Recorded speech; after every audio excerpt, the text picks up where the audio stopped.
Alright, what's good? So today we're going to be reacting to a little video by Simon Sinek.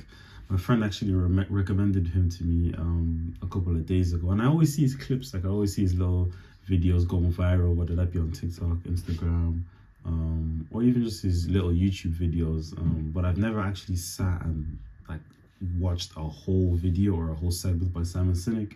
As far as I know, he's some kind of entrepreneur and motivational speaker, as far as I know. I'm probably wrong on that, but yeah, so today we're just going to be reacting to a video that he has called How to Stop Holding Yourself Back. So this actually has 1.4 million views, and this is actually 3 years old. So I'm very curious as to see what this is about. I think I might have already seen a couple clips about it, but knowing Simon Sinek anyway, his videos are always interesting. So yeah, I'm just gonna quickly react to this, give you my thoughts, and we'll read the comments as well. That's something I want to start adding into the video. So yeah, I'm gonna incorporate that after this. So let's get straight into it. Let's see what he's talking about. Oh man, bear with me, my Wi-Fi is a bit slow. Human brain cannot comprehend the negative. It is incapable. Yes, it's true. I'll give you an example. I believe you. Okay? No, I'll give you an Human brain cannot comprehend the negative. It is incapable. Interesting. Yes, it's true. Okay. I'll give you an example. I don't know where he's going with this one. I believe you. Okay? No, I'll give you an example. You don't have to believe me. I'll prove it. I'll prove it.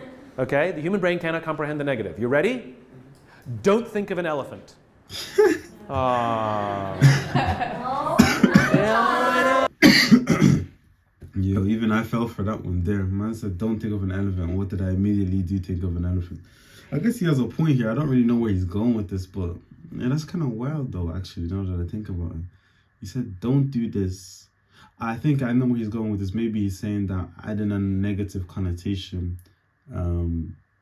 to something makes your brain automatically, like your brain automatically eliminates the negative connotation. You know, let me just shut up and comprehend the negative. It is incapable. Yes, it's true. I'll give you an example. I believe you. Okay? No, I'll give you an example. You don't have to believe me. I'll prove it. I'll prove it. Okay? The human brain cannot comprehend the negative. You ready? Don't think of an elephant. Yeah, I know. You can't tell the human brain not to do something, right? And so what happens is we very often reinforce things when we put things in the negative, right? I can't get apart. Okay, so this is where I was going with this. Like, when you add a negative connotation, you essentially reinforce something. So if I say, I am not going to eat sweets today, because my focus is just simply on, okay, don't eat sweets, don't eat sweets, don't eat sweets. It's like, I'm going to fail. I'm going to end up eating sweets because I've switched my focus by adding that negative connotation. So essentially, I think where he's going with this is, if you don't add the negative and you're like, I'm going to eat vegetables today rather than I'm not going to eat sweets, then it's more realistic that way. But yeah, let's go back. Things in the negative, right? I can't get apart. I can't get apart. I can't get apart, right? Or I can't do this versus I'm going to keep doing this. Yeah. I'm going to keep doing this. Yeah. I'm going to keep doing this. Things. Right? And it's such a huge thing to convert things into the affirmative. You're supposed to do it with children as well. We're supposed to say, instead of saying to children, don't eat on the couch, we're supposed to say, eat at the table. Eat on the couch, we're supposed to say, eat at the table. Right? We tell people what we want them to do, not what we don't want to do. Pilots know this, right? It is well known in the pilot community that when you tell a pilot, don't hit the obstacle, they'll hit the obstacle. Because what they're doing is focusing on the obstacle. Okay, so I get where he's going with this. So let's say if I wanted to apply this to a real life situation, if I'm like, don't slack off and not make a video today, what am I going to do? I'm going to focus so much on the slacking off and not making a video that I might just not make a video, because that's the sole focus. But if I reword that and I say instead, I'm I'm going to make a video today, I affirm it in a positive manner, then I'm more likely to actually go ahead and complete that. So your mind essentially doesn't understand negative and positive in that sense, is what he means. Skiers know this. If you ever seen skiers go through trees, do you know how they do that? It's very easy. It's actually surprisingly easy.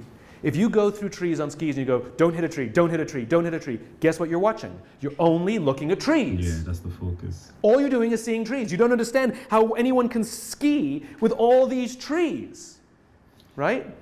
As opposed to follow the snow, follow the path, follow the path. The only thing you see is the path. Skiers know this. If you say don't hit a tree, you'll hit a tree. You won't be able to find a path because all you see is... I don't know if anybody's a skier, but hey, if you're a skier, can you confirm this in the comments? Because I don't know if this is a real thing or not, but it sounds interesting. Millions of trees.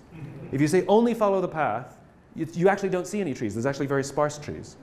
There's plenty of path. There's plenty of snow. It's the same thing for you. If you focus on the obstacles, all you will see is obstacles. If you focus on the path through the trees, all you will see is path through the trees.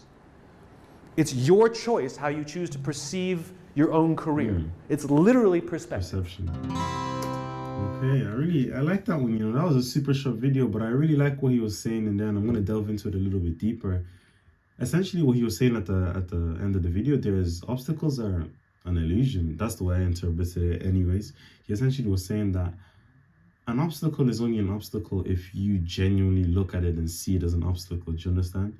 So if you see something as a setback, essentially it's going to be a setback. However, if you can switch your perception, and rather than interpreting it as, okay, this is a setback, or this is a loss, or this is a mistake I made, if you can completely do a 180 and flip over your perception and take it as a, okay, this is a learning experience. What did I learn from this? Okay, this is a lesson. Okay, like how can I improve? What will I do better next time?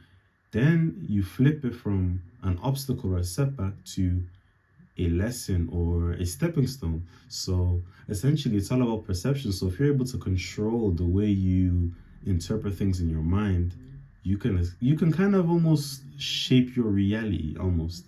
Like I said, other people may look at you and be like, oh, okay, that was a major setback for yourself. But if you know how to maneuver with your mind, you can almost flip it around, and for you it can be a, okay, cool, that was a nice little stepping stone.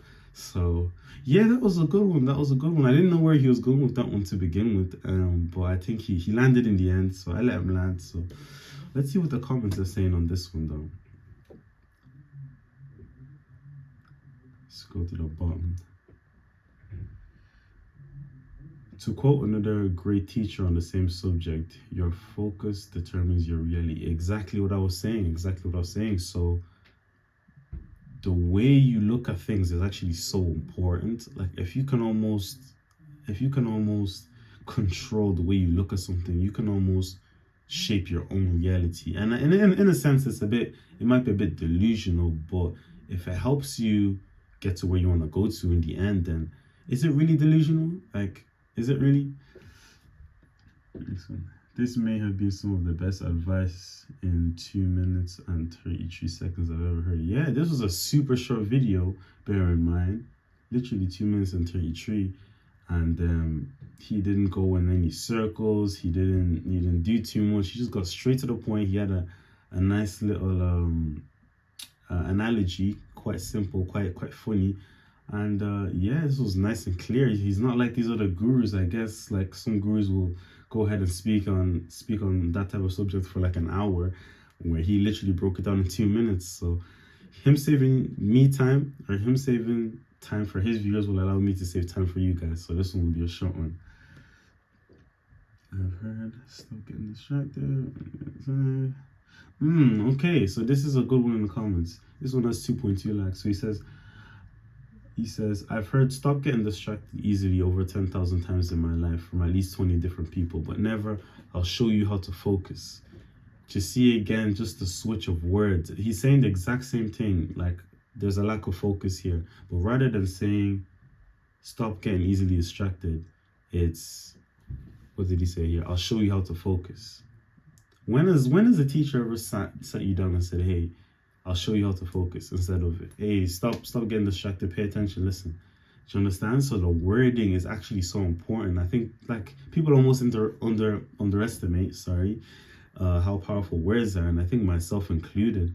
A lot of things just come out of people's mouth, and you're not really understanding the effect it has in real time.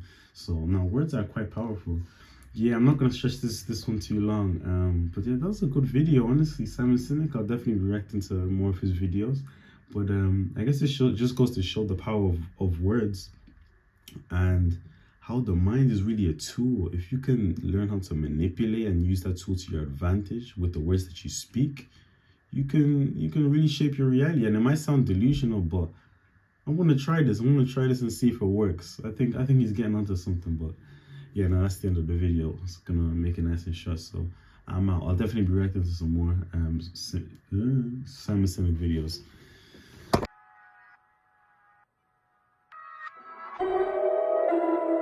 I gotta be rich before it's all over. I ain't tryna live life low risk. I ain't tryna get by.